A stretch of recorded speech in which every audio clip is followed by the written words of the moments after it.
2 Tawarikh 11. Ketika Rehabeam datang ke Yerusalem, ia mengumpulkan kaum Yehuda dan Benyamin, 180.000 teruna yang sanggup berperang untuk memerangi orang Israel dengan maksud mengembalikan kerajaan itu kepadanya. Tetapi datanglah firman Tuhan kepada Semaya abdi Allah, demikian: Katakanlah kepada Rehabeam, anak Salomo raja Yehuda, dan kepada segenap orang Israel di Yehuda dan di Benyamin demikian: Beginilah firman Tuhan, janganlah kamu maju dan janganlah kamu berperang melawan saudara-saudaramu. Pulanglah masing-masing ke rumahnya, sebab akulah yang menyebabkan hal ini terjadi. Maka mereka mendengarkan firman Tuhan dan pulang dengan tidak menyerang Yerobeam. Raja Rehabeam, pengokohan kerajaan, keluarga raja. Rehabeam diam di Yerusalem dan memperkuat kota-kota kubu di Yehuda.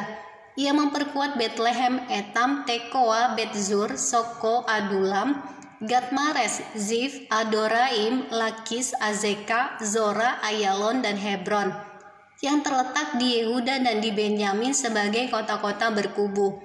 Ia memperkokoh kota-kota kubu itu dan menempatkan di situ kepala-kepala pasukan dengan persediaan makanan, minyak, dan anggur. Perisai dan tombak pun disediakan di tiap-tiap kota. Ia membuat kota-kota itu amat kokoh. Demikianlah Yehuda dan Benyamin menjadi daerah kekuasaannya. Para imam dan orang Lewi di seluruh Israel datang menggabungkan diri dengan dia dari daerah-daerah kediaman mereka. Sebab orang Lewi meninggalkan tanah penggembalaan dan milik mereka, lalu pergi ke Yehuda dan Yerusalem. Oleh karena Yerobeam dan anak-anaknya melarang mereka memegang jabatan imam Tuhan, dan mengangkat bagi dirinya imam-imam untuk bukit-bukit pengorbanan, untuk jin-jin dan untuk anak-anak lembu jantan yang dibuatnya.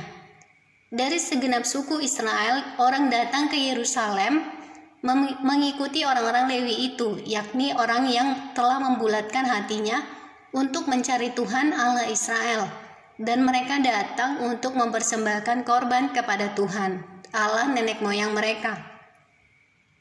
Demikianlah mereka memperkokoh kerajaan Yehuda dan memperkuat pemerintahan Rehabeam bin Salomo selama 3 tahun. Karena selama 3 tahun mereka hidup mengikuti jejak Daud dan Salomo. Rehabeam mengambil Mahalat anak Yerimot bin Daud dan Abihail binti Eliab bin Isai menjadi istrinya, yang melahirkan baginya anak-anak lelaki ini, Yehu, Semaria, dan Zaham. Sesudah Mahalat ia mengambil Maaka anak Absalom menjadi istrinya, yang melahirkan baginya Abia, Atai, Ziza, dan Selomit. Rehabeam mencintai Maaka anak Absalom itu lebih daripada semua istri dan gundiknya. Ia mengambil 18 istri dan 60 gundik dan memperanakan 28 anak laki-laki dan 60 anak perempuan. Rehabeam mengangkat Abia anak Maaka sebagai pemuka, yakni sebagai pemimpin di antara saudara-saudaranya, karena ia bermaksud menjadikan dia raja. Oleh sebab itu ia mengambil kebijaksanaan untuk menyebarkan semua anaknya yang lain ke seluruh daerah Yehuda dan Benyamin, ke segala kota kubu. Ia memberikan mereka makanan dengan limpahnya dan menyediakan bagi mereka banyak istri.